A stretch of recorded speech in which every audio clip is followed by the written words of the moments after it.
आत्मा वा अरे द्रष्टव्यः श्रोतव्यो मंतव्यो निधिध्यासितव्यः इति बृहदारण्यकोपनिषत् परमात्मनः दर्शनार्थं श्रवणमनन निधिध्यासनानि विधत्ते। तत्र निधिध्यासनम् उपासनं ध्यानमिति अनर्थान्तरमेव विजितं सर्वैः अस्माभिः। उपासनं तु त्रिविधं वर्तते। स्मरणरूपम् उपासनं। स्मरणरूपम् उपासनं सर्वदा लौकिकक्रियासु क्रियमाणास्वपि साध्यते। न केवलं सर्वदा सर्वस्यापि पामरस्य अपि लौकिकक्रियासु सांसारिकक्रियासु प्रवर्तमानासु भगवतः स्मरणं यथाशक्ति स्मरणं यथा समयं स्मरणं स्मरणोपासनमिति सर्वदा सर्वत्र सर्वस्यापि सर्वस्मिन् काले सर्वस्मिन् देशे सर्वस्यापि पुरुषस्य स्मरणरूपमिदम् उपासनं साध्यमिति विज्ञायेत। ध्यानात्मकम् उपासनं तु स्थिरे आसने उपविश्यैव साधकेन क्रियेत।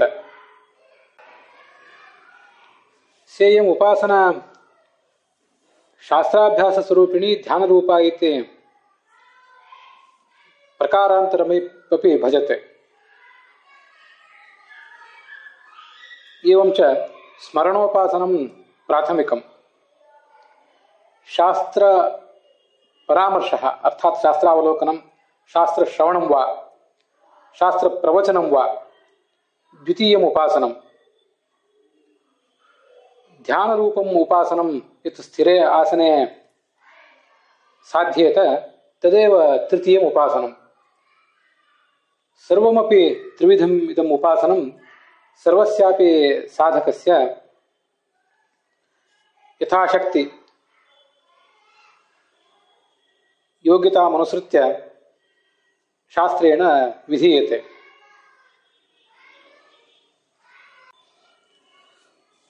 येषां गुणानां ज्ञानेन मुक्तिरुक्ता पृथक् पृथक् वेदेषु चेतिहासेषु सा तु तेषां समुच्चयात् इति ब्रह्मवैवर्तवचनं गते दिवसे प्राश्रावि।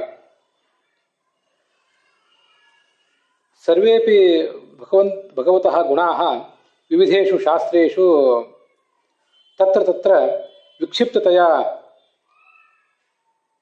संवर्णिताः।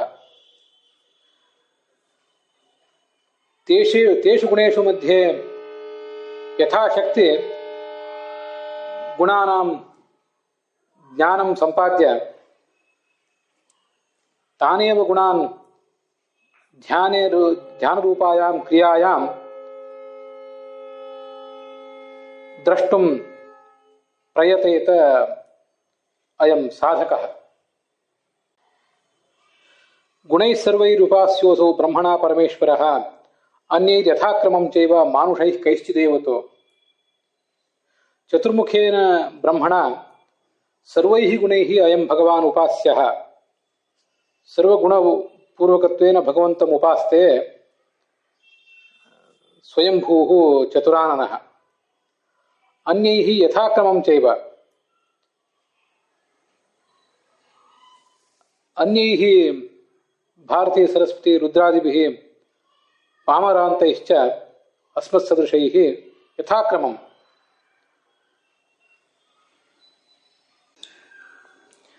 एवं च अन्यैः देवैः ऋषिभिः पितृभिः राजभिः मानुषैश्च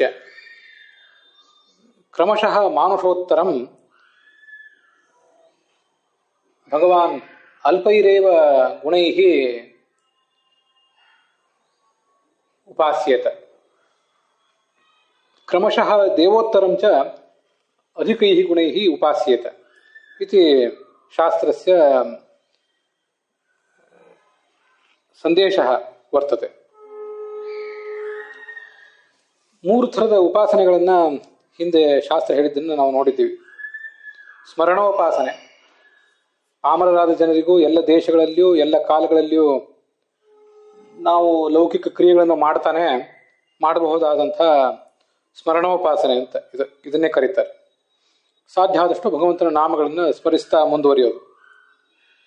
ಮುಂದೆ ಸೋಪಾಸನಾಚ ದ್ವಿವಿಧ ಶಾಸ್ತ್ರಾಭ್ಯಾಸ ಸ್ವರೂಪಿಣಿ ಅಂತ ಹೇಳಿದಂತೆ ಶಾಸ್ತ್ರಾವಲೋಕನ, ಶಾಸ್ತ್ರದ ಶ್ರವಣ ಮತ್ತು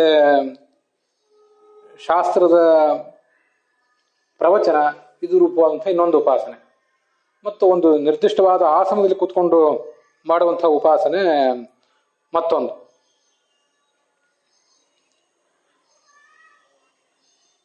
ಇಷ್ಟು ಉಪಾಸನೆಗಳ ಬಗ್ಗೆ ನಾವೀಗಾಗಲೇ ನೋಡಿದ್ದೇವೆ.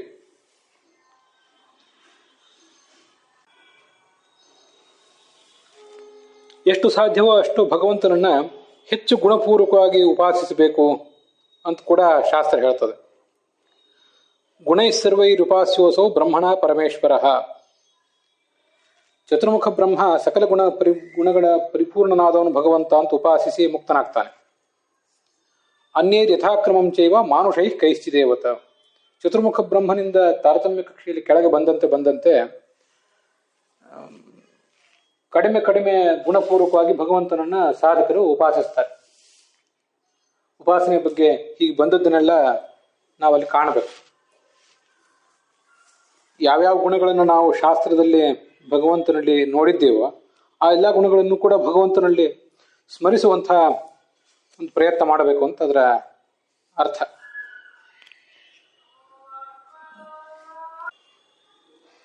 ಈ ಉಪಾಸನೆಯ ಕೆಲವು ಮುಖಗಳನ್ನು ಭಗವದ್ಗೀತೆಯಲ್ಲೂ ಕೂಡ ವರ್ಣಿಸಿದೆ. ಅದನ್ನು ಕೂಡ ಇಲ್ಲಿ ನೋಡುವಂಥ ಪ್ರಯತ್ನ ಮಾಡೋಣ.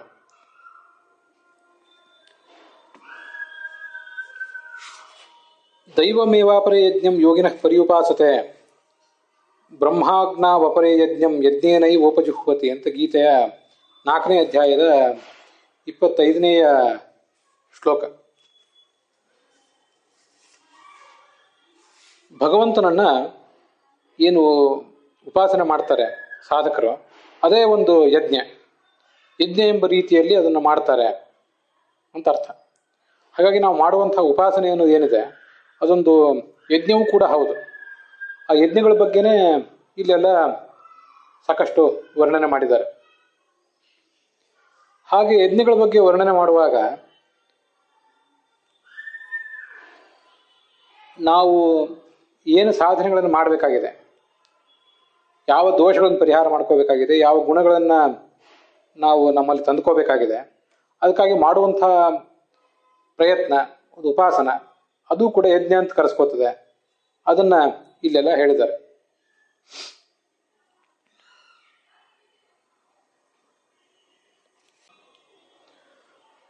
ನಾವು ಯಾವುದೇ ಕಾರ್ಯವನ್ನು ಮಾಡುವಾಗ ದೊಡ್ಡವರಾದವರು ಹೇಗೆ ಉಪಾಸನೆ ಮಾಡಿದರು ಅಂತ ಅನ್ನೋದನ್ನ ನೋಡ್ತಿರ್ತೀವಿ.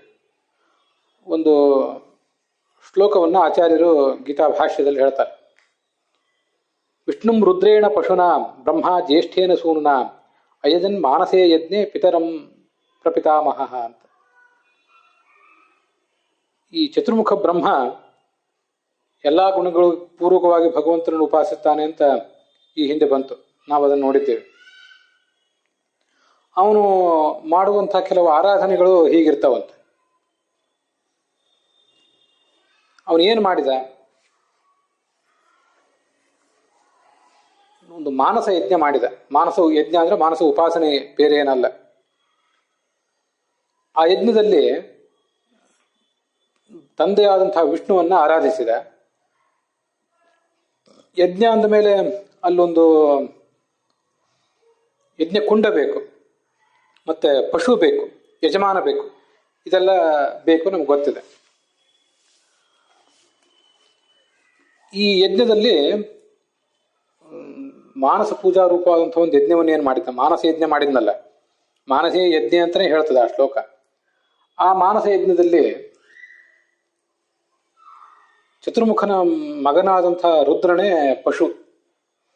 ಆ ಪಶುವನ್ನೇ ಅವನು ಬಲಿ ಕೊಟ್ಟ. ಬಲಿ ಕೊಡುವುದಂದ್ರೆ ರುದ್ರ ಏನು ತನ್ನಿಂದ ಹುಟ್ಟಿದ್ದಾನೆ, ತನ್ನಿಂದ ಹುಟ್ಟಿದ ರುದ್ರ ಆ ಭಗವಂತನ ಅಧೀನ ಅಂತ, ತನ್ನ ಮೂಲಕವಾಗಿ ಭಗವಂತನ ಅಧೀನ ಅಂತ ಚಿಂತನೆ ಮಾಡುವುದಷ್ಟೇ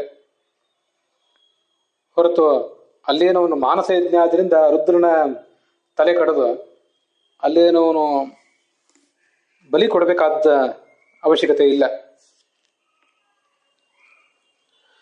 ರುದ್ರೇಣ ಪಶುನ ಅಂತ ಅದಕ್ಕೆ ಹೇಳಿದ್ದು. ರುದ್ರನನ್ನು ಪಶು ಅಂತ ಹೀಗೆ ಭಾವಿಸಿದ ಅಷ್ಟೆ. ಅಲ್ಲಿ ಯಜಮಾನ ಈ ಚತುರ್ಮುಖ ಬ್ರಹ್ಮನೇ ಅದಾಯಿತು. ಯಜಮಾನತೆ ಆತನ ಪತ್ನಿ ಆದಂತಹ ಸರಸ್ವತಿ, ಅದು ಸರಿಯೇ. ಅಲ್ಲಿ ಅಗ್ನಿ ಯಾವುದು, ಅಗ್ನಿ ಯಾವುದು ಅಂತ ಆ ಶ್ಲೋಕದಲ್ಲಿ ಬಂದಿಲ್ಲ. ಆದರೆ ಹಿಂದೆ 3ನೇ ಅಧ್ಯಾಯದ 24ನೇ ಶ್ಲೋಕದಲ್ಲಿ ಬಂದಿದೆ ಅದು, ಭಗವದ್ಗೀತಾದಲ್ಲಿ. ಬ್ರಹ್ಮಾರ್ಪಣಂ ಬ್ರಹ್ಮಹವಿಹಿ ಬ್ರಹ್ಮಾಗ್ನೌ ಬ್ರಹ್ಮಣಾಹುತಂ ಬ್ರಹ್ಮೈವ ತೇನ ಗಂತವ್ಯಂ ಬ್ರಹ್ಮಕರ್ಮ ಸಮಾಧಿನ ಅಂತ. ಯಜ್ಞದಲ್ಲಿ ಹವಿಸ್ಸನ್ನು ಅರ್ಪಿಸುವಂಥ, ಹವಿಸ್ಸು ನೀಡುವಂಥ, ತುಪ್ಪವನ್ನು ನೀಡುವಂಥ ಒಂದು ಪಾತ್ರ ಮತ್ತೆ ಸೌಟು ಅವೆಲ್ಲವೂ ಭಗವಂತನ ಅಧೀನ. ಹವಿಸ್ಸು ಅವನ ಅಧೀನ, ಅಗ್ನಿಯೂ ಅವನೇ. ಬ್ರಹ್ಮಾಗ್ನೌ, ಬ್ರಹ್ಮನೇ ಅಗ್ನಿ, ಪರಬ್ರಹ್ಮನೇ ಅಗ್ನಿ. ಬ್ರಹ್ಮಣ ಹುತಂ, ಹೋಮ ಮಾಡುವವನು ಕೂಡ ಅವನೇ. ವಸ್ತುತಃ ಅವನೇ ನಮ್ಮೊಳಗೆ ನಿಂತು ಈ ಯಜ್ಞಗಳನ್ನೆಲ್ಲ ಮಾಡ್ತಾನೆ.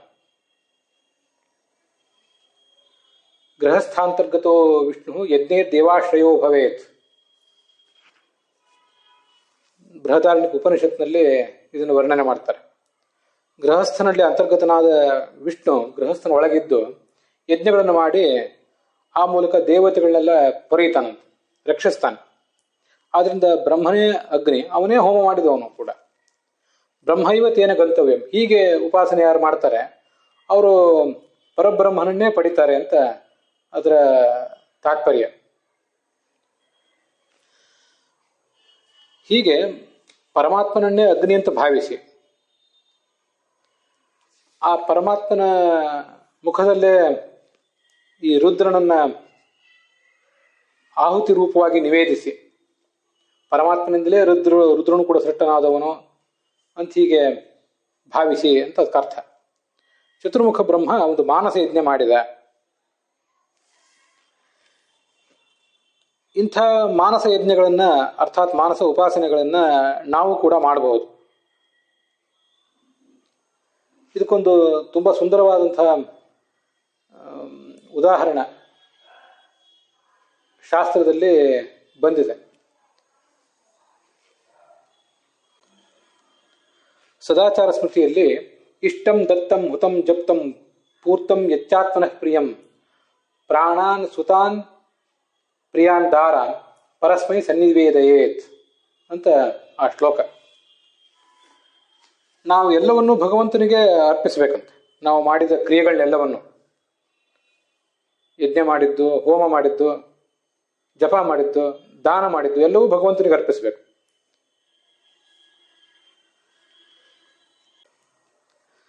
ದಾರಾನ್ ಸುತಾನ್ ಪ್ರಿಯಾನ್ ಪ್ರಾಣಾನ್. ಚತುರ್ಮುಖ ಬ್ರಹ್ಮ ತನ್ನ ತಂದೆಯಾದಂತಹ, ತನ್ನ ಮಗನಾದಂತಹ ರುದ್ರನನ್ನ ಪಶುವನ್ನಾಗಿ ಭಾವಿಸಿದ. ನಾವು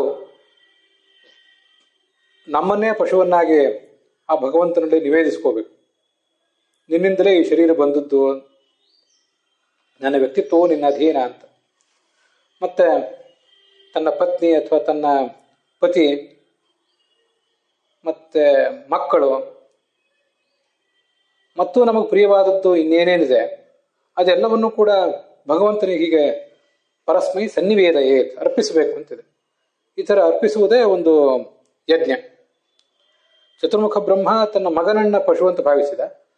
ನಾವು ನಮ್ಮನ್ನ, ಪತ್ನಿ, ಪತಿ, ಮಕ್ಕಳು, ನಮ್ಮದಾದ್ದೆಲ್ಲವನ್ನೂ ಕೂಡ ಹೀಗೆ ಪಶು ಅಂತ ಭಾವಿಸಿ ಆ ಭಗವಂತನನ್ನ ಆರಾಧಿಸಬೇಕು.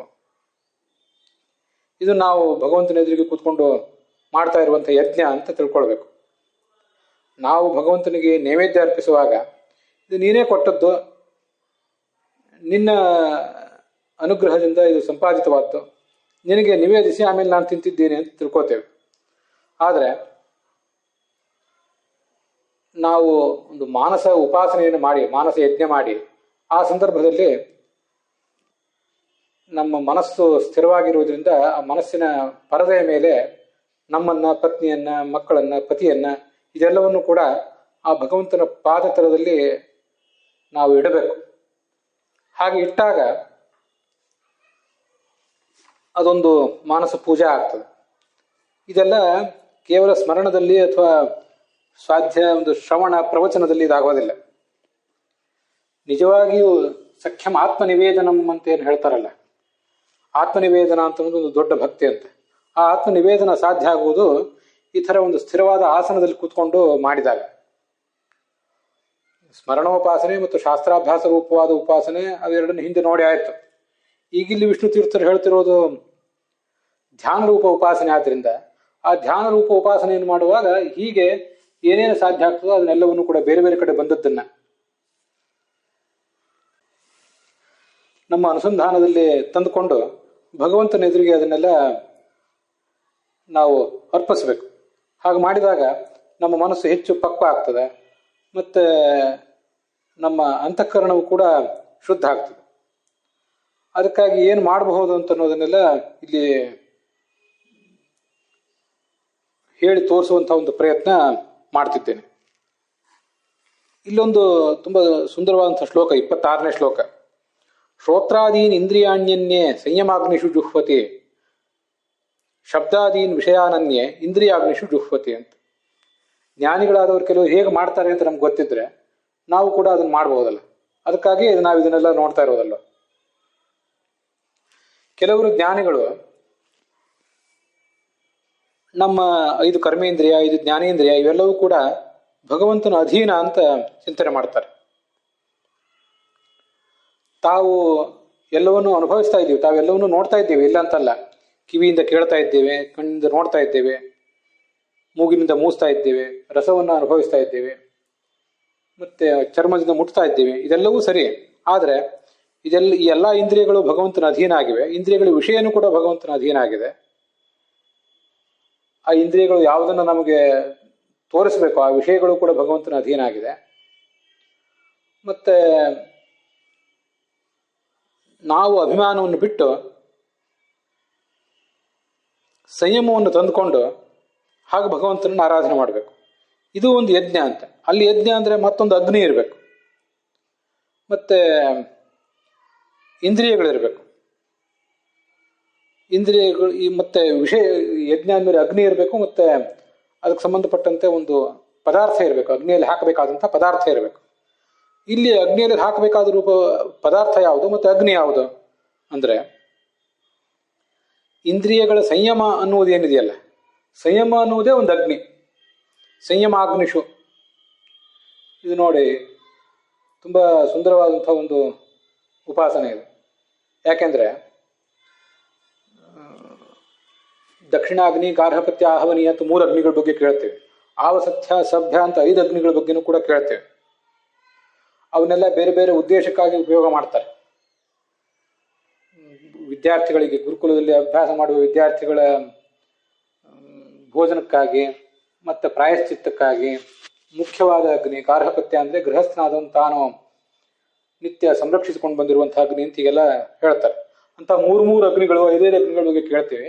ಈಗ ಒಂದೊಂದು ಅಗ್ನಿಯೂ ನಮ್ಮಲ್ಲಿ ಇರೋದಿಲ್ಲ. ನಾವು ಆಹಿತಾಗ್ನಿಗಳು ಆಗಬೇಕು.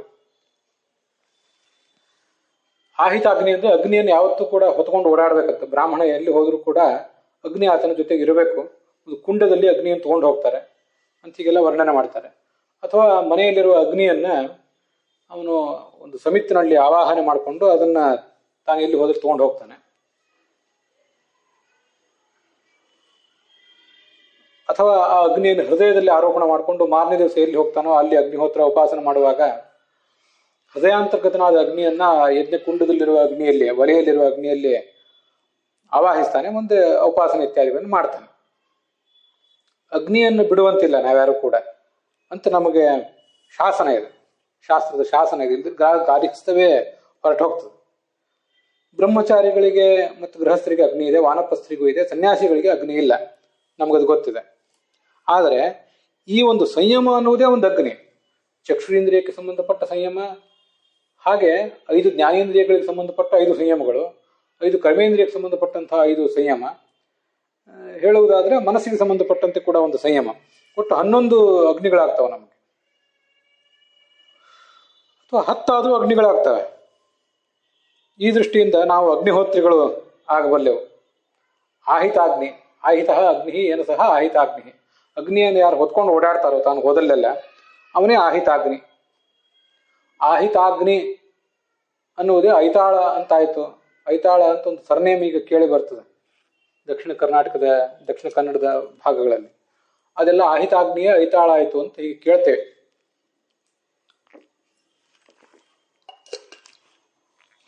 ಸಂಯಮ ಅನ್ನುವ ಅಗ್ನಿ ಯಾವತ್ತೂ ನಮ್ಮ ಜೊತೆಗಿದ್ರೆ ಇರಬೇಕಾದದ್ದೇ ಇದು. ಹೊರಗಿನ ಅಗ್ನಿ ಇದ್ರೂ ಕೂಡ ಸಂಯಮ ಅನ್ನುವ ಅಗ್ನಿ ಅಂತೂ ಇರಲೇಬೇಕು. ಈ ಸಂಯಮ ಅನ್ನುವ ಅಗ್ನಿ ಸನ್ಯಾಸಿಗಳಿಗೂ ಇರಬೇಕಾದದ್ದು. ಹೊರಗಿನ ಅಗ್ನಿಯಲ್ಲಿ ಸನ್ಯಾಸಿಗಳಿಗೆ ಆರಾಧನೆ ಇಲ್ಲ, ಸಂಯಮದ ಅಗ್ನಿಯಲ್ಲಿ ಅವರಿಗೂ ಕೂಡ ಆರಾಧನೆ ಇದ್ದೇ ಇದೆ. ಈ ಸಂಯಮ ಎಂಬ ಅಗ್ನಿ ಇಲ್ಲದೆ ಹೋದರೆ ಆ ಹೊರಗಿನ ಅಗ್ನಿಯ ಆರಾಧನೆ ಯಾವುದೇ ರೀತಿಯಾಗಿ ಲಾಭಕರ ಅಲ್ಲ, ವ್ಯರ್ಥ ಆಗಿ ಹೋದಿತ್ತದೆಲ್ಲ. ಹೀಗೆ ಸಂಯಮ ಎಂಬ ಅಗ್ನಿಯಲ್ಲಿ ಉದಾಹರಣೆಗೆ ಚಕ್ಷುರೇಂದ್ರಿಯಕ್ಕೆ ಸಂಬಂಧಪಟ್ಟಂತ ಒಂದು ಸಂಯಮ, ಅದೇ ಒಂದು ಅಗ್ನಿ. ಅದರಲ್ಲಿ ಆ ಚಕ್ಷುರೇಂದ್ರಿಯವನ್ನು ಹೋಮಿಸ್ಬೇಕಂತ. ಚಕ್ಷುರೇಂದ್ರಿಯವನ್ನೇ ಅಲ್ಲಿ ಹೋಮಿಸ್ಬೇಕು. ಚಕ್ಷುರೇಂದ್ರಿಯದ ಜೊತೆಗೆ ಆ ಚಕ್ಷುರೇಂದ್ರಿಯದ ವಿಷಯವಾದಂತಹ ರೂಪವನ್ನು ಕೂಡ ಹೋಮಿಸಬೇಕು ಅಂತ ತಿಳ್ಕೊಳ್ಬಹುದು. ಅದಲ್ಲಿ ಗೀತಾದಲ್ಲಿ ಬಂದಿಲ್ಲ, ನಂದೊಂದು ಅನುಸಂಧಾನ ಅಷ್ಟೆ. ಅಧಿಕಸ್ಯ ಅಧಿಕಂ ಫಲಂ. ಚಕ್ಷುರೇಂದ್ರಿಯವನ್ನು ಮಾತ್ರ ಹೋಮ ಮಾಡುವುದಕ್ಕಿಂತ ರೂಪವನ್ನು ಕೂಡ ಅದರಲ್ಲೇ ಹೋಮ ಮಾಡಿಬಿಡೋದು.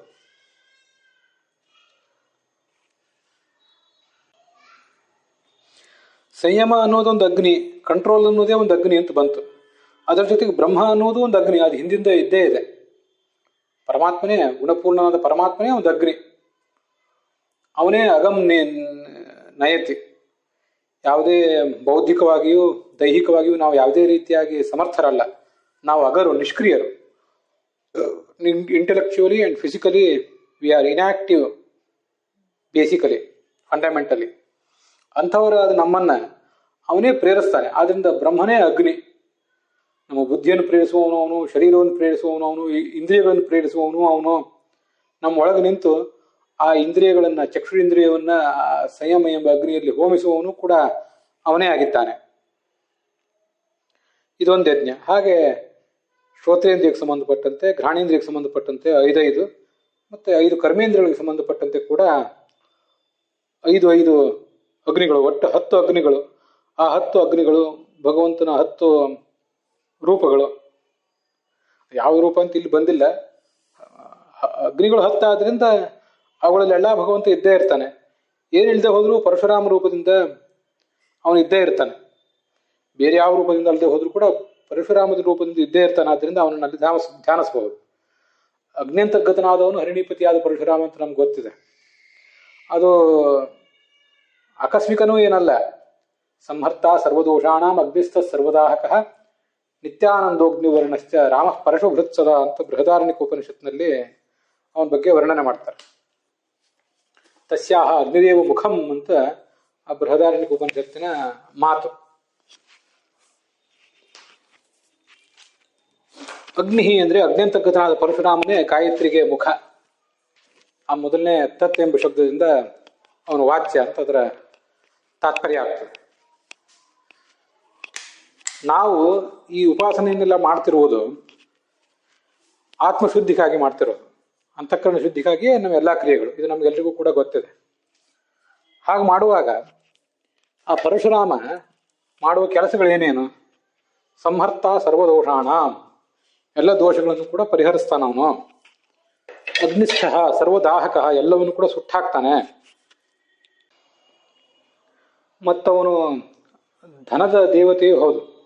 ಧನಸ್ಯ ದೇವತಾ ವಿಷ್ಣು ಜಾಮದಗ್ನ್ಯೋಖೇಶ್ವರ ಅಂತ ತಾತ್ಪರ್ಯ ನಿರ್ಣಯ ಹೇಳಿದೆ. ಅದಲ್ಲದೆ ಜಾಮದಗ್ನಾದಿ ರೂಪಕ ಜ್ಞಾನದಾಯಕ ಅಂತ ಭಾಗವತ ತಾತ್ಪರ್ಯ ಹೇಳಿದೆ. ಹೀಗೆ ಜ್ಞಾನದಾಯಕ ಹೌದು, ಧನದಾಯಕ ಹೌದು, ಎಲ್ಲ ದೋಷಗಳನ್ನು ಪರಿಹರಿಸುವವನು ಹೌದು. ಅಂಥ ಪರಶುರಾಮ ನಮ್ಮೆದುರಿಗೆ ಸಪತ್ನೀಕನಾಗಿ ಆ ಸಂಯಮ ಎಂಬ ಅಗ್ನಿಯಲ್ಲಿದ್ದಾನೆ. ಹೊರಗಿನ ಯಜ್ಞಕುಂಡದಲ್ಲಿರುವವನು ಅವನೇ, ಮತ್ತೆ ಈ ಸಂಯಮ ಎಂಬ ಅಗ್ನಿಯಲ್ಲಿರುವವನು ಅವನೇ. ಅವನಲ್ಲೇ ಈ 5 ಇಂದ್ರಿಯಗಳನ್ನು ಮತ್ತು ಅವುಗಳ ವಿಷಯಗಳನ್ನು ನಾವು ಹಾಕ್ತಾ ಇದ್ದೀವಿ. ಅದಕ್ಕೆ ಒಂದಕ್ಕೊಂದು ಸಂಬಂಧ ಇದೆ ಅನ್ನೋದನ್ನು ಗಮನಿಸಬೇಕು. ಆರೋಗ್ಯಂ ಭಾಸ್ಕರಾದಿಚ್ಛೇತ್ ಧನಮಿಚ್ಛೇತ್ ಹುತಾಶನಾಥ್ ಜ್ಞಾನಂ ಮಹೇಶ್ವರಾದಿಚ್ಛೇತ್ ಮುಕ್ತಿಮಿಚ್ಛೇತ್ ಜನಾರ್ದನಾಥ್ ಅಂತ ಒಂದು ಶ್ಲೋಕ. ಸೂರ್ಯನಿಂದ ಆರೋಗ್ಯವನ್ನು ಬಯಸಬೇಕಂತೆ, ಧನವನ್ನು ಅಗ್ನಿಯಿಂದ ಬಯಸಬೇಕು, ಜ್ಞಾನವನ್ನು ಈಶ್ವರನಿಂದ ಬಯಸಬೇಕು, ಮತ್ತೆ ಮುಕ್ತಿಯನ್ನು ಸ್ವಯಂ ಜನಾರ್ದನನಿಂದ ಬಯಸಬೇಕು ಅಂತ. ಜನಾರ್ದನ ಅಂದರೆ ನಮ್ಮ ಸಂಸಾರವನ್ನು ಅರ್ಧನ ಮಾಡಿ ನಾಶ ಮಾಡಿ ನಮ್ಮನ್ನು ಮುಕ್ತರನ್ನಾಗಿ ಮಾಡುವವನೇ ಆ ಜನಾರ್ದನ. ಹೀಗೆ ಧನ ಕೊಡುವವನು ಅಗ್ನಿ ಅಂತ ಪುರಾಣಗಳಲ್ಲಿ ಬಂದಿದೆ. ಆ ಅಗ್ನ್ಯಂತರ್ಗತನಾದಂಥ ಪರಶುರಾಮನು ಕೂಡ ಧನದ ದೇವತೆ ಹೌದು, ಜ್ಞಾನವೆಂಬ ಧನದ ದೇವತೆಯೂ ಹೌದು. ಅಗ್ನಿ ದೋಷಗಳನ್ನು ಪರಿಹಾರ ಮಾಡುವ ದೋಷ ಸುಟ್ಟಾಕುವಂತೆ ಆ ಪರಶುರಾಮನು ಕೂಡ ನಮ್ಮೆಲ್ಲ ದೋಷಗಳನ್ನು ಸುಟ್ಟಾಕ್ತಾನೆ. ಅದಕ್ಕಾಗಿ ಆ ಸಂಯಮವನ್ನು ನಾವು ತಂದ್ಕೋಬೇಕು. ಮತ್ತೆ ಮತ್ತೆ ಸಂಯಮವನ್ನು ತಂದುಕೊಂಡು ಆ ಭಗವಂತನನ್ನು ಹಾಗೆ ಉಪಾಸನೆ ಮಾಡಬೇಕು. ಕಳೆದ ದಿವಸ ಹೇಳಿದೆ, ಒಂದು ಯಾವುದೋ ಗೊತ್ತಿಲ್ಲದೇ ಇದ್ದ ಮಾಹಿತಿ ಸುಲಭವಾಗಿ ಶ್ರವಣದಿಂದ, ಅಧ್ಯಯನದಿಂದ, ಚರ್ಚೆ, ಮನನದಿಂದ ನಮ್ಮ ಅರಿವಿಗೆ ಬಂದ್ಬಿಡ್ತದೆ. ಆದರೆ ರಾತ್ರೋರಾತ್ರಿ ಅಥವಾ ಏಕಾಏಕಿ ಕಾಮ, ಕ್ರೋಧ ಮೊದಲಾದ ಅರಿಷಡ್ವರ್ಗಗಳನ್ನು ನಾವು ಮಣಿಸುವುದು, ಸುಟ್ಟಾಕುವುದು ಸಾಧ್ಯ ಇಲ್ಲ. ಅದಕ್ಕೊಂದು ವಿಶೇಷವಾದ ಪ್ರಯತ್ನವೇ ಬೇಕಾಗ್ತದೆ. ಜ್ಞಾನ ಸಂಪಾದನೆಗೆ ಮತ್ತು ಮನನಕ್ಕೆ, ಅಧ್ಯಯನಕ್ಕೆ ನಾವು ಒಂದು ವಿಶೇಷವಾದ ಪ್ರಯತ್ನ ಬೇಕು. ಹಾಗೆ ದೋಷ ಪರಿಹಾರಕ್ಕಾಗಿಯೂ ಕೂಡ ವಿಶೇಷವಾದ ಪ್ರಯತ್ನ, ಮನೋನಿಗ್ರಹ ಇತ್ಯಾದಿಗಳು, ಭಗವಂತನ ಪ್ರಾರ್ಥನೆ, ಮತ್ತೆ ಮತ್ತೆ ಆ ಕಡೆ ಓಡಿ ಹೋಗುವ ಮನಸ್ಸನ್ನು ನಮ್ಮ ಕಡೆ ಸೆಳೆದುಕೊಳ್ಳೋದು, ಇದನ್ನೆಲ್ಲ ನಾವು ಮಾಡಲೇಬೇಕು. ಅದಕ್ಕಾಗಿ ಇಂಥ ಉಪಾಸನೆ ಅಗತ್ಯ. ಅಲ್ಲೇ ಮುಂದಿದೆ ಶಬ್ದಾದೀನ್ ವಿಷಯಾನನ್ಯೇ ಇಂದ್ರಿಯಾಗ್ನಿಷು ಜುಹ್ವತಿ. ಪೂಜಾ ಕಾಲದಲ್ಲಿ ಅಥವಾ ಮತ್ಯಾವುದೋ ಕಾಲದಲ್ಲಿ ಭಗವಂತನ ಎದುರಿಗೆ ಕೂತಿದ್ದೇವೆ, ಅಲ್ಲಿಯೂ ಕೂಡ ಈ ಶಬ್ದ ಮೊದಲಾದ ವಿಷಯಗಳನ್ನು ನಾವು ಹೋಮ ಮಾಡ್ತಾ ಇದ್ದೇವೆ. ಹಿಂದೆ ಬಂದದ್ದು ಇಂದ್ರಿಯಗಳನ್ನು ಸಂಯಮ ಎಂಬ ಅಗ್ನಿಯಲ್ಲಿ ಹೋಮ ಮಾಡೋದು. ಇಲ್ಲಿ ಆ ಇಂದ್ರಿಯಗಳ ವಿಷಯಗಳೇನಿದೆ ಅವುಗಳನ್ನು ಇಂದ್ರಿಯವೆಂಬ ಅಗ್ನಿಯಲ್ಲಿ ಹೋಮ ಮಾಡೋದು. ಇಲ್ಲಿ ಇಂದ್ರಿಯ ಅನ್ನೋದೇ ಒಂದು ಅಗ್ನಿ. ಇದು ತುಂಬಾ ಚೆನ್ನಾಗಿದೆ ಈ ಉಪಾಸನೆಯೂ ಕೂಡ. ಅನೇಕ ಈಗಾಗಲೇ ನೋಡಿದಂಥ 11 ಇಂದ್ರಿಯಗಳು ನಮ್ಮಲ್ಲಿವೆ, ಮನಸ್ಸು ಸೇರಿದಂತೆ. ಅದಕ್ಕೆ ಆ ಎಲ್ಲ ಇಂದ್ರಿಯಗಳ ಅಭಿಮಾನಿ ದೇವತೆಗಳನ್ನು ಚಿಂತನೆ ಮಾಡಬೇಕು. ಅದರೊಳಗೆ ಭಗವಂತ ಯಾವ್ಯಾವ ರೂಪದಿಂದಿದ್ದಾನೆ ಅಂತ ಚಿಂತನೆ ಮಾಡಬೇಕು. ಇಲ್ಲಿ ಶಬ್ದ ಅಂತ ಬಂತು. ಆ ಶಬ್ದ ಅಂತನ್ನುವುದು ಶ್ರೋತ್ರೇಂದ್ರಿಯಕ್ಕೆ ಸಂಬಂಧಪಟ್ಟದ್ದು. ಅಲ್ಲಿ ಶ್ರೋತ್ರೇಂದ್ರಿಯ ಅಂತನ್ನುವುದೇ ಒಂದು ಅಗ್ನಿ. ಇಲ್ಲಿ ಈಗ ಹೇಳಿದಂತೆ ಇಂದ್ರಿಯಾಗ್ನಿಷು ಜುಹ್ವತಿ, ಶ್ರೋತ್ರೇಂದ್ರಿಯ ಅನ್ನೋದು ಒಂದು ಅಗ್ನಿ. ಶ್ರೋತ್ರೇಂದ್ರಿಯವೆಂಬ ಅಗ್ನಿಯಲ್ಲಿ ಶಬ್ದವೆಂಬ ವಿಷಯವನ್ನು ನಾವು ಹೋಮ ಮಾಡಬೇಕು. ಶ್ರೋತ್ರೇಂದ್ರಿಯದ ಅಭಿಮಾನಿ ದೇವತೆ ಅನ್ನೋನೇನಿದ್ದಾನೆ ಅವನೇ ಒಂದು ಅಗ್ನಿ. ಅವನ ಒಳಗೆ ಭಗವಂತ ಇದ್ದಾನೆ, ಅವನು ಬ್ರಹ್ಮಾಗ್ನಿ. ಅವರಿಬ್ಬರ ಅಧೀನ ಇದು ನಾವು ಶಬ್ದವನ್ನು ಶ್ರವಣ ಮಾಡುವುದು ಅಂತ ಚಿಂತನೆ ಮಾಡಬೇಕು. ಇಲ್ಲಿರುವ ತಾಂತ್ರಿಕ ಮಾಹಿತಿಗಳನ್ನ, ಟೆಕ್ನಿಕಲ್ ಪಾಯಿಂಟ್ಸ್ ಏನಿರ್ತವೆ ಅವನ್ನ ಮನಸ್ಸಿನಲ್ಲಿ ಇಟ್ಕೊಳ್ಳೋದು ಕಷ್ಟ. ಆದರೆ ಸಾಮಾನ್ಯ ಕಾರ್ಯನ ಉಪಾಸನೆ ಮಾಡಬಹುದು. ಒಂದೊಂದು ಇಂದ್ರಿಯಕ್ಕೆ ಯಾರ್ಯಾವ ದೇವತೆಗಳು ಅಂತೆಲ್ಲ ನಾನು ಹೇಳ್ತಾ ಹೋಗ್ತೇನೆ. ಅದೆಲ್ಲವನ್ನು ನೆನಪಿನ ಇಟ್ಕೊಳ್ಳಿಕ್ಕೆ ಆಗದೆ ಹೋದರೂ ಕೂಡ ಸಾಮಾನ್ಯವಾಗಿ ಇಂದ್ರಿಯಾಭಿಮಾನ ದೇವತೆಗಳು, ಅವುಗಳಲ್ಲಿ ಪರಮಾತ್ಮ ಅಂತಿಷ್ಟು ಆರಾಧನೆ ಮಾಡಿದ್ರು ಕೂಡ ಸಾಕು.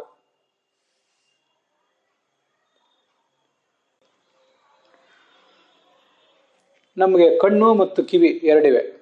ಅಲ್ಲಿ ಚಕ್ಷುರಿಂದ್ರಿಯದ ಅಭಿಮಾನಿ ಸೂರ್ಯ ಮತ್ತು ಸೂರ್ಯನ ಪತ್ನಿ ಸಂಜ್ಞಾದೇವಿ. ಅವರಿಬ್ಬರಲ್ಲಿ ಅಂತರ್ಗತನಾದಂಥ ಭಗವಂತ, ಸೂರ್ಯನಲ್ಲಿ ಇರುವವನು ಗಾಯತ್ರಿ ರೂಪನಾದ ಭಗವಂತ. ಅವನಲ್ಲಿ ಈ ರೂಪ ಎಂಬ ವಿಷಯವನ್ನು ನಾವು ಹೋಮ ಮಾಡಬೇಕು. ಮತ್ತೆ ಈ ಶ್ರೋತ್ರೇಂದ್ರಿಯಕ್ಕೆ ರೋಹಿಣಿ ಸಮೇತನಾದ ಚಂದ್ರ ಅಭಿಮಾನಿ. ಅವನಲ್ಲಿ ಶಬ್ದವೆಂಬ ವಿಷಯವನ್ನು ಹೋಮ ಮಾಡಬೇಕು. ಚಂದ್ರ ಅಂತ ಒಂದು ಹೆಸರು ಹೇಳಿದೆ. ವಸ್ತುತಃ ಮಿತ್ರೋ ಯಮಶ್ಚ ವರುಣ ಕುಬೇರಶ್ಚ ದಿಗೀಶ್ವರಾ ಶ್ರೋತ್ರಾಭಿಮಾನಿನ ಸರ್ವೇ ವೈದಿಕ ಶ್ರವಣೋಚಿತಂ ವೇದಗಳನ್ನು ಶ್ರವಣ ಮಾಡಿಸುವ ಶ್ರೋತ್ರೇಂದ್ರಿಯ ಈ ಚಂದ್ರ. ಮತ್ತೆ ವೇದಗಳು ಅಂದರೆ ಅಪೌರುಷೇಯ, ಪೌರುಷೇಯವಾದ ಗ್ರಂಥಗಳನ್ನು ಶ್ರವಣ ಮಾಡಿಸುವ ಇಂದ್ರಿಯದ ಶ್ರವಣೇಂದ್ರಿಯದ ಅಭಿಮಾನಿ ಯಮ. ಅಂದರೆ ಯಮನೇ ಶ್ರೋತ್ರಕ್ಕೂ ಅಭಿಮಾನಿ, ಈ ಶ್ರೋತ್ರಕ್ಕೆ ಯಮನೂ ಚಂದ್ರನೂ ಅಭಿಮಾನಿಗಳು. ಅವ್ರವ್ರು ಮಾಡಿಸೋ ಕೆಲಸಗಳು ಬೇರೆ. ಷಡಂಗಾನಾಂ ವಿಷಯ ಶ್ರವಣೋಚಿತಂ ಶ್ರೋತ್ರಂತು ವರುಣ. ಶಿಕ್ಷಾ, ವ್ಯಾಕರಣ, ಛಂದಸ್ಸು ಮೊದಲಾದ 6 ಅಂಗಗಳ ಶ್ರವಣಕ್ಕೆ ಬೇಕಾದ ದೇವತೆಯೇ ಯಮ. ಅವನೂ ಒಬ್ಬ ಅಗ್ನಿಯೇ, ಅವನೂ ಒಬ್ಬ ಶ್ರೋತ್ರೇಂದ್ರಿಯದ ದೇವತೆಯೇ. ಚಂದ್ರ, ಯಮ ಮತ್ತು ವರುಣ. ಕಾಮ್ಯಶಾಸ್ತ್ರ, ಯಾವುದೋ ರಾಜ್ಯಶಾಸ್ತ್ರ ಇತ್ಯಾದಿಗಳು ಬೇರೆ ಬೇರೆ ಇರ್ತವೆ, ಅಥವಾ ಮತ್ತು ಯಾವುದ್ಯಾವುದೋ ಶಾಸ್ತ್ರಗಳು, ಅದಕ್ಕೆಲ್ಲ ಮಿತ್ರ. ಶ್ರೋತ್ರಂ ನಿನ್ ನೀತಿಶಾಸ್ತ್ರಾರ್ಥಂ ಕುಬೇರಸ್ತತ್ ಪ್ರಕೀರ್ತಿತಃ. ನೀತಿಶಾಸ್ತ್ರ, ರಾಜ್ಯಶಾಸ್ತ್ರ, ದಂಡಶಾಸ್ತ್ರ, ದಂಡನೀತಿ ಮೊದಲಾದದ್ದೇನಿದೆ ಅದಕ್ಕೆ ಕುಬೇರ. ಇಷ್ಟು ಜನ ದೇವತೆಗಳಿದ್ದಾರೆ.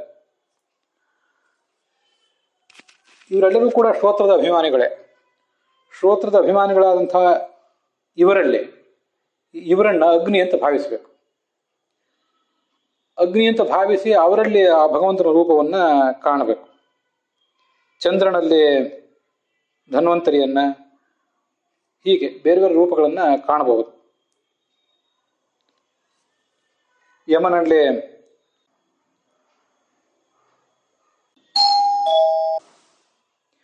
ಯಮನಲ್ಲಿ ರಾಮೋ ಯಮಸಭಾತಲೆ ಅಂತ ಬಂದಿದೆ.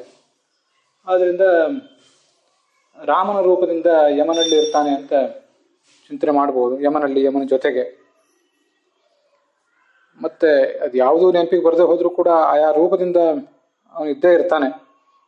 ಆಯಾ ಹೆಸರಿನಿಂದ, ಕುಬೇರನಲ್ಲಿ ಕುಬೇರ ಎಂಬ ಹೆಸರಿನಿಂದ, ವರುಣಲ್ಲಿ ವರುಣ ಎಂಬ ಹೆಸರಿನಿಂದಲೇ ಭಗವಂತ ಇರ್ತಾನೆ. ಹೀಗೆ ಆಯಾ ಇಂದ್ರಿಯಗಳೇ ಅಗ್ನಿ, ಅಂದರೆ ಇಂದ್ರಿಯ ದೇವತೆಗಳೇ ಅಗ್ನಿಗಳು. ಆ ಅಗ್ನಿಗಳಲ್ಲಿ ಭಗವಂತನನ್ನ ಬ್ರಹ್ಮಾಗ್ನಿ ಅಂತ ಭಾವಿಸಿ ಅಲ್ಲಿ ಶಬ್ದ, ಸ್ಪರ್ಶ, ರೂಪ, ರಸ, ಗಂಧ ಇತ್ಯಾದಿಗಳನ್ನ ಹೋಮ ಮಾಡಬೇಕು. ಮತ್ತೆ ಇಲ್ಲೊಂದು ವಿಷಯ ನಮ್ಗೆ ಕಾಣಿಸ್ತದೆ. ತತ್ವನ್ಯಾಸ ಮಾಡುವವರಿಗೆ ಅದೆಲ್ಲ ಗೊತ್ತಿದ್ದೇ ಇರ್ತದೆ, ತತ್ವನ್ಯಾಸ ಓದಿದವರಿಗೂ ಕೂಡ ಅದು ಗೊತ್ತಿರ್ತದೆ. ಈ ವಾಕ್, ಪಾಣಿ, ಪಾದ, ಪಾಯು, ಉಪಸ್ಥ ಅಂತ ಹೀಗಿದೆ. ವಾಕಿಗೆ ಸ್ವಯಂ ಅಗ್ನಿಯೇ ದೇವತೆ, ಅಧ್ಯಾತ್ಮ ಅಗ್ನಿರ್ವಾಂಗ್ನಾಮ ಅಂತ. ಆದ್ರಿಂದ ಇಂದ್ರಿಯ ಅಂದರೆ 5 ಜ್ಞಾನೇಂದ್ರಿಯ, 5 ಕರ್ಮೇಂದ್ರಿಯ ಅಂತ ಹೀಗೆಲ್ಲ ಇಟ್ಕೊಂಡಾಗ, ಕರ್ಮೇಂದ್ರಿಯವಾದ ವಾಕನ್ನು ಇಟ್ಕೊಂಡಾಗ ಅಲ್ಲಿ ಇಂದ್ರಿಯ ಅಂದರೆ ಅಗ್ನಿಯೇ ಅಲ್ಲಿ ಅಗ್ನಿ ಆಗಿಬಿಡ್ತಾನೆ. ಅವನಲ್ಲಿ ಪರಶುರಾಮನ ಎಂಬ ರೂಪದಿಂದಲೇ ಭಗವಂತ ಇದ್ದಾನೆ. ಪಾಣಿಗೆ ದಕ್ಷ ಪ್ರಜಾಪತಿ ಮತ್ತು ಇಂದ್ರರು ಅಭಿಮಾನಿಗಳಾಗ್ತಾರೆ. ಪಾದಕ್ಕೆ ಜಯಂತ, ಶಂಭು ಮೊದಲಾದವರು ಅಭಿಮಾನಿಗಳಾಗ್ತಾರೆ. ಪಾಯುವಿಗೆ ಮಿತ್ರ ದೇವತೆ, ಪಾಯು ಅಂದರೆ ಮಲ ವಿಸರ್ಜನೆ ಇಂದ್ರಿಯ. ಉಪಸ್ಥಕ್ಕೆ ಶಿವ, ಉಪಸ್ಥ ಸಶಿವೋ ಮನು ಸ್ವಯಂಭುವ ಮನು ಮತ್ತು ಶಿವ, ಇವರಿಬ್ಬರು ಕೂಡ ಉಪಸ್ಥದ ದೇವತೆಗಳು. ಅವರನ್ನೇ ಅಗ್ನಿ ಅಂತ ಉಪಾಸನೆ ಮಾಡಬೇಕು. ಅವರಲ್ಲಿ ಭಗವಂತ ಇದ್ದಾನೆ. ಶಿವನಲ್ಲಿ, ಮನುವಿನಲ್ಲಿ, ಅಗ್ನಿಯಲ್ಲಿ, ಹೀಗೆ ಎಲ್ಲ ಕಡೆಯೂ ಕೂಡ ಆ ಭಗವಂತ ಇದ್ದೇ ಇರ್ತಾನೆ. ಆಯಾ ರೂಪದಿಂದಲೇ ಇರ್ತಾನೆ. ಅಲ್ಲಿ ಆ ಶಬ್ದ, ಸ್ಪರ್ಶ, ರೂಪರಸ, ಗಂಧ ಮತ್ತೆ ವಾಕ್ಯನ ಕೆಲಸ, ಮಾತನಾಡುವುದು, ವಿಸರ್ಗಗತ್ಯ ಅರ್ಥಿ ಅಭಿಜಲ್ಪ ಶಿಲ್ಪಾಹ ಅಂತ ವರ್ಣನೆ ಮಾಡ್ತಾನೆ. ಕೈಯಿಂದ ತೆಗೆದುಕೊಳ್ಳುವುದು, ಕಾಲಿನಿಂದ ಹೋಗುವುದು, ಮತ್ತೆ ವಾಕ್ಯದಿಂದ ಮಾತಾಡುವುದು, ಪಾಯುವಿನಿಂದ ಮಲ ವಿಸರ್ಜನೆ, ಉಪಸ್ಥದಿಂದ ಮೂತ್ರ ವಿಸರ್ಜನೆ ಮತ್ತು ಸುಖ ಪ್ರಾಪ್ತಿ, ರೇತೋ ವಿಸರ್ಜನ, ಶುಕ್ಲ ವಿಸರ್ಜನ ಇದೆ, ಮತ್ತೆ ರಜೋ ವಿಸರ್ಜನ, ಇವೆಲ್ಲ ಆಗುವುದು ಉಪಸ್ಥದಿಂದ. ಹೀಗೆ ಆಯಾ ದೇವತೆಗಳೇ ಅಲ್ಲಿ ಅಗ್ನಿಗಳು. ಅವರಲ್ಲಿ ಭಗವಂತ ಬ್ರಹ್ಮಾಗ್ನಿ, ಅವನಲ್ಲಿ ಶಬ್ದಾದಿಗಳನ್ನ ಎಂಬ ವಿಷಯಗಳನ್ನು ಹೋಮ ಮಾಡಬೇಕು. ಇದನ್ನೆಲ್ಲ ನಮ್ಮ ಒಂದು ಸ್ಥಿರವಾದ ಆಸನದಲ್ಲಿ ನಾವು ಕೂತ್ಕೊಂಡು ಅಲ್ಲಿ ಒಂದು ಅಗ್ನಿಕುಂಡವನ್ನು ಕಲ್ಪಿಸಿಕೊಂಡು, ಮನಸ್ಸಿನ ಪರದೆಯ ಮೇಲೆ ಅಗ್ನಿಕುಂಡವನ್ನು ಕಲ್ಪಿಸಿಕೊಂಡು ಅದರಲ್ಲಿ ಒಂದೊಂದು, ಇವತ್ತು ಚಂದ್ರ, ನಾಳೆ ಸೂರ್ಯ, ನಾಳೆ ಅಗ್ನಿ, ಹೀಗೆಲ್ಲ ದೇವತೆಗಳನ್ನ ಅಗ್ನಿಯ ರೂಪದಲ್ಲಿ ಅಗ್ನಿಕುಂಡದಲ್ಲಿ ಇದ್ದಾರೆ ಅಂತ ಭಾವಿಸಿ ಅವರಲ್ಲಿ ಭಗವಂತನ ಚಿತ್ರವನ್ನು ಕಲ್ಪಿಸ್ಕೊಳ್ಬೇಕು. ಹೀಗೆಲ್ಲ ಮಾಡ್ತಾ ಹೋದರೆ ಒಂದು ಸಂಯಮ ಅನ್ನುವ ಅಗ್ನಿ ಯಾವತ್ತೂ ಕೂಡ ನಮ್ಮಲ್ಲಿ ಉಜ್ವಲವಾಗಿ ಬೆಳೀತಾ ಹೋಗ್ತದೆ. ಸಂಯಮ ಅನ್ನುವಂಥದ್ದು ಬಹಳ ಮುಖ್ಯ. 5 ಕರ್ಮೇಂದ್ರಿಯ 5 ಜ್ಞಾನೇಂದ್ರಿಯಕ್ಕೆ ಸಂಬಂಧಪಟ್ಟಂತೆ ಸಂಯಮವನ್ನು ನಾವು ತುಂಬ ಪ್ರಯತ್ನಪೂರ್ವಕವಾಗಿ ಇಂಥ ಪ್ರಯತ್ನಗಳ ಮೂಲಕನೇ ನಾವು ರೂಢಿಸ್ಕೋಬೇಕು. ಅದನ್ನು ಇವತ್ತು ನಾವು ಶ್ರವಣ ಮಾಡಿ ಮುಗಿಸಿದ್ದೇವೆ.